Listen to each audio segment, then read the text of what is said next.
नमस्कार. वर्षाच kitchen and ब्लॉगमध्ये आपलं स्वागत आहे. आज आपण काय पाहणार आहोत?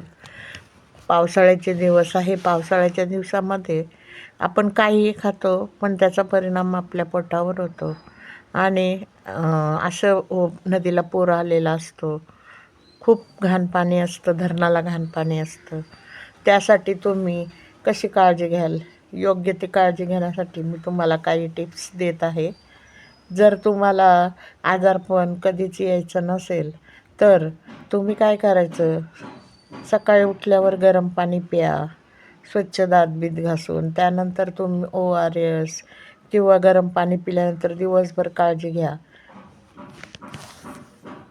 कारण ह्या दिवसात डायरिया, गॅस्ट्रोसारखे आजार होतात आणि ते खूप आपल्याला महागात पडतात. हेच तुम्हाला वाचवण्यासाठी पाणी उकळा. जर तुमच्याकडे पाणी फिल्टर करायचं काही नसेल, तर पाणी पातेलभर उकळा घरातल्या सगळ्यांसाठी. पाणी उकळलेलं प्या किंवा पाण्याचं फिल्टर लावा आणि ह्या आजारापासून दूर व्हा. कारण खूप आजार असे मोठे मोठे येतात. तर तुम्ही उकळलेलं पाणी प्या. शक्यतो बाहेरचं टाळा, हॉटेलचं टाळा. जे पण तुम्हाला काय करायचं असेल तर घरात छोटेसे पदार्थ करून खा. कारण बाहेर तुम्ही पाहिलं आहे वातावरणात डुप्लिकेट, भ्रष्टाचार असे वेगवेगळं मिक्स करून पदार्थ बनवलेले असतात. त्याच्यातून आपल्याला काहीही आजार होऊ शकतो. त्यामुळे तुम्ही लवकरच स्वतःची काळजी घ्यायला सुरुवात करा. कारण आजकाल करोनामुळे इम्युनिटी फारच कमी होत चाललेली आहे लोकांची. त्यामुळे तुम्ही जास्त बाहेरचं खाणं टाळा, तेलकट तुपकट खायचं टाळा. जितकं होता होईल तेवढं साधं जेवण जेवा आणि बघा तुमच्या तब्येतीवर कसं मात करता येते. आपल्या आरोग्याची काळजी आपणच घ्यावी असं वाटत असेल आपल्याला, तर तुम्ही खरंच पावसाळ्यामध्ये स्वतःची खूप काळजी घ्या. जास्त चहा पिऊ नका. कारण जास्ती चहाने कॅफेन शरीरामध्ये वाढतं. त्यानंतर जास्त तेलकट तुपकट जर खाल्लं तर परत ह्या पावसाळ्यामध्ये कफ खोकला होऊ शकतो. बरं, कफ खोकला जर झाला असेल तर तुम्ही पातेल्यात पाणी घ्यायचं, ते उकळायला ठेवायचं आणि त्यामध्ये 1 चमचा छोटा चहाचा हळद टाकायची, 1 चमचा मीठ टाकायचं आणि त्यामध्ये ते उकळायला ठेवायचं. पाणी उकळलं तर अगदी ध्यान देऊन ते पाणी खाली ठेवायचं. किचन वाट्यावर किंवा एखादा टेबल असेल तर टॉवेल घेऊन आपण 5 मिनटं ते 7 मिनटं वाफ घ्यायची आणि ती वाफ घेतल्यानंतर आपल्या घशातले, छातीतले, फुफ्फुसातले सगळे जंतू मरून जातात. आयुष्यात तुम्हाला खोकला येण्याची सुद्धा भीती नाही राहणार. कारण हे हळद मिठाच्या पाण्याचे जर तुम्ही वापर केला उकळून, तर कोरडा खोकला, घसा, कफ सगळा निघून जातो. डॉक्टरकडे जाऊन औषध घ्यायची सुद्धा पाळी येणार नाही. असं हे गुणकारी औषध आहे. आणि जर समजा कफ वगैरे झाला असेल, अजून तुम्हाला सांगते, दालचिनीचे काडी चघळत राहा.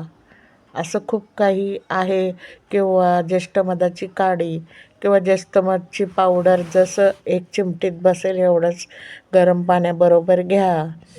असं तुम्ही घेतलं तर तुमचा कफ खोकला निघून जाईल. चुटकीभर वेळात निघून जाईल. कारण पावसाळ्यामध्ये कफ, खोकला, डायरिया, गॅस्ट्रोसारखे आजार इतके होतात की तुम्हाला कळणार बी नाही आपल्याला काय झालं आहे नक्की.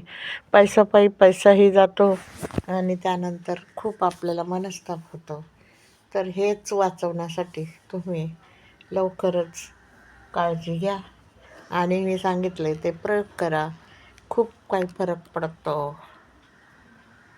बाहेरच्या पदार्थांमध्ये कुठलं तेल वापरतात आपल्याला काहीही माहिती नाही. आपल्या डोळ्याआड आपण काही खातो. आपल्याला फक्त ते एका दिवसासाठी चांगलं वाटतं, चवदार वाटतं.